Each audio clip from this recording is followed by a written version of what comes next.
பணம் தேவைன்னா இப்ப மாட்டுக்காரங்கிட்ட ஆட்டை அறுத்து ஆட்டு தலையிலேயே கட்டுற மாதிரி மாட்டுக்காரங்கிட்டே 2000 ரூபாய் வாங்கி அதுலயே 500 ரூபாய் பிரைஸ் போட்டு 1500 ரூபாய் சேவிங்ஸ் பண்ணாதான் டோக்கனு நம்ம காசு கொடுத்து வாங்கணும். மாடையும் ஆட்டோவில் ஏற்றிட்டு போகணும். கூட வர 10 பசங்களுக்கு சாப்பாடு கொடுக்கணும். பல பிரச்சனைகளை சந்திச்சு ஒரு வாடிக்கு 15000 செலவு பண்ணி ஒரு 500 ரூபாய் குண்டாயம் வாங்கிட்டு வருவோம். நம்ம குண்டானுக்காக போறதில்லை. இருந்தாலும் ஜல்லிக்கட்டு நேசிக்கிறோம், பாசமா இருக்கிறதுனால போயிட்டு இருக்கோம். முன்னாடியே சொந்தக்காரங்க பழக்க வழக்கம் கம்யூனிகேஷன் இருக்கிறவங்க அந்த விழாக்குள்ள முன்னாடியே போன் பண்ணி 200 டோக்கனுக்குள்ள இல்ல ஒன்றிய செயலாளர் அந்த மாதிரி கட்சி பிரமுகர்கிட்ட போன் பண்ணி 200க்குள்ள 100க்குள்ள வாங்கிடுவாங்க.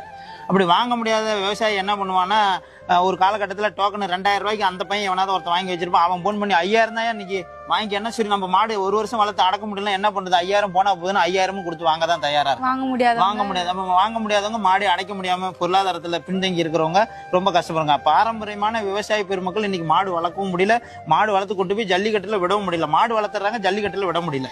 ஆமா வாய்ப்புகள் கிடைக்காதனால அந்த மாடு எல்லாம் அப்படியே அவங்க கையில இருந்தது. நல்ல மாடுகளோட திறமையை வாடிவாசலுக்கு கொண்டு போய் சேர்க்க முடியாம கஷ்டப்படுறாங்க. என்ன முடியல, விவசாயிகளோட மாட்டோட திறமையை நம்ம பார்க்க முடியாம போயிடுது. என்னன்னா விழாக்குழு பேரிகார்டு 2.5 லட்சம் வேணும்னு கேக்குறாங்க.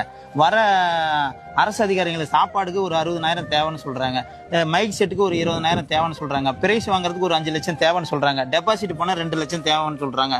ஒரு சின்ன கிராமத்துல முன்னெல்லாம் நினைச்சா ஒரு ஊர்ல ஒரு திருவிழாவில் ஜல்லிக்கட்டு நடத்துவாங்க. இப்ப அப்படி நடத்துறதுக்கான வாய்ப்பே இல்லை. ஏன்னா பணம் தேவைன்னா இப்ப மாட்டு